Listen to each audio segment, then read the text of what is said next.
Kan? Karena memang mulai beberapa waktu yang lalu kita melakukan ini apa namanya secara otomatis ketika yang bersangkutan ataupun produsen rokok ini cukainya sudah habis, kita tidak bisa ini apa namanya ataupun kuotanya sudah habis, kita tidak akan memberikan dia untuk ini apa namanya membeli lagi gitu, Pak. Jadi memang dibatasi berdasarkan kuotanya, Pak. Demikian, Pak.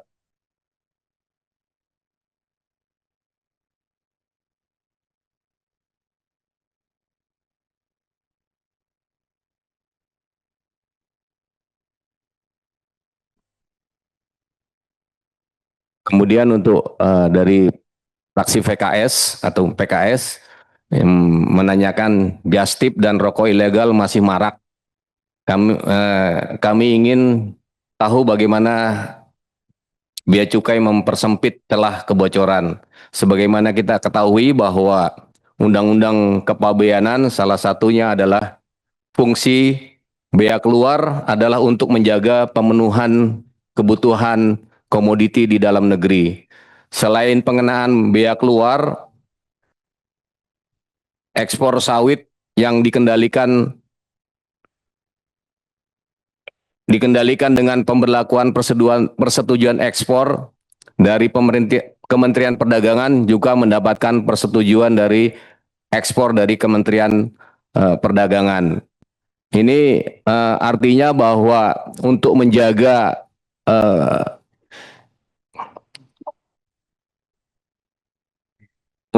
harga ini bahwa diharuskan ataupun terjadinya keseimbangan antara domestik dan untuk kebutuhan ekspor, tentunya dari Kementerian Perdagangan juga ada kewajiban dari produsen sawit ini untuk memenuhi dari DMO sehingga tidak terjadi kekosongan di dalam negeri. Bea keluar dari kenaikan sawit dan harga volume sawit di dalam negeri, harga minyak goreng juga belum stabil. Nah, tadi kami akan berkoordinasi dengan Kemendak dan Kementerian Perindustrian dan kementerian lain yang lainnya untuk memastikan kebijakan DMO ini terus berjalan, Pak.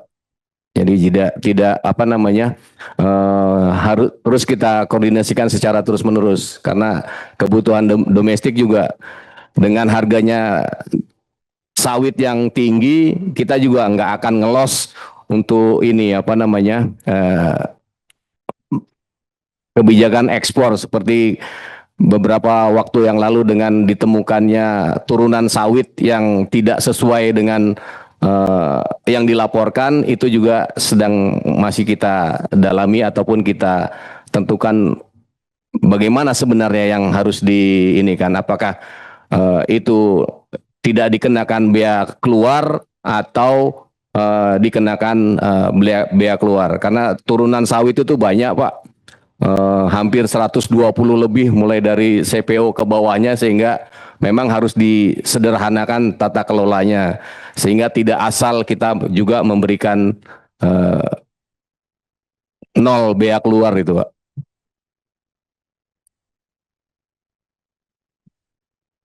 Untuk Bu Anies dari fraksi PKS, nah ini untuk realisasi bea keluar yang mencapai 24 triliun atau terjadi kenaikan sampai dengan 500%.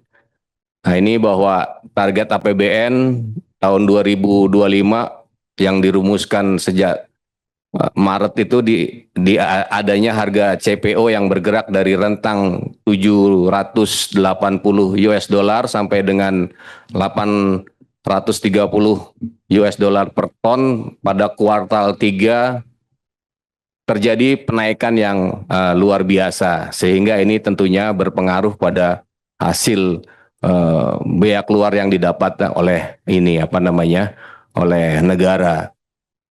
Selanjutnya untuk mitigasi bagaimana untuk terus antara Dirjen Sep dan KL berkaitan mengingat penerimaan BK yang dipengaruhi oleh harga komoditas di pasar global.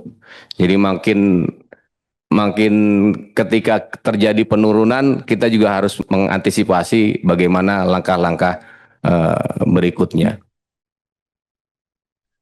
Yang ketiga, penerimaan cukai tumbuh tapi terkontraksi jika dinormalkan, yaitu sejalan dengan apakah Dirjen Bea Cukai sudah menganalisis pergeseran rokok ilegal. Tuh. Pergeseran konsumsi yang pasti Bu, sekarang ini masyarakat sepertinya sudah jenuh dengan tingkat harga rokok, sehingga yang penting mereka mulutnya ini Bu, apa namanya, berasap gitu. Jadi tidak memperhatikan apakah itu mahal atau tidak, yang penting mulutnya berasap Bu. Jadi sepertinya selama budaya ataupun kebiasaan masyarakat merokok, yang pasti akan terus merokok, walaupun sebagaimana gencarnya kelompok-kelompok yang anti rokok menyampaikan bahwa rokok ini membunuhmu, tapi selama budaya merokok itu masih terus berkembang, yang pasti itu masyarakat pasti akan terus merokok Bu. Ya.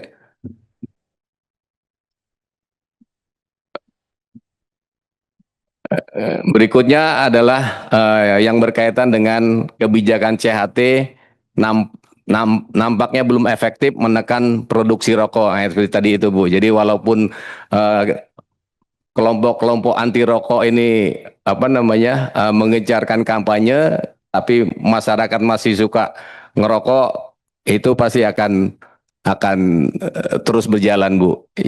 Yang mungkin kita perlu antisipasi ataupun kita kembangkan adalah bagaimana meningkatkan DBHC itu untuk kesehatan masyarakat Bu.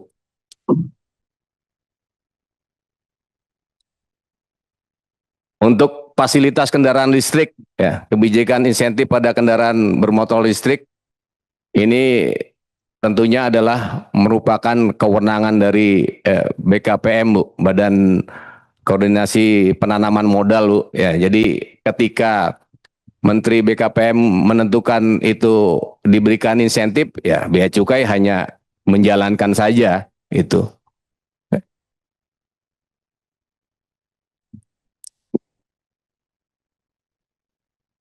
Hambatan dalam rangka pemberantasan rokok ilegal, ya pertama faktor daya beli masyarakat yang masih mencari rokok Bu, masih mencari rokok murah itu Bu.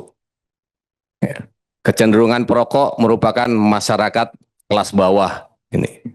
Ya, tadi seperti saya bilang, yang penting masyarakat itu taunya mulutnya berasap, nggak memperhatikan merek, yang dicari juga harganya yang murah itu. Kemudian sosial kultural masyarakat, meningkatkan tarif cukai dalam rangka peningkatan pendapatan negara. Nah ini tentunya mungkin jalan keluarnya, tetapi dengan kondisi yang masyarakat sudah jenuh dengan gap cukai antara kelas 1, kelas 2, kelas 3, ini pastinya. Pak, mungkin karena ini udah semakin dekat ke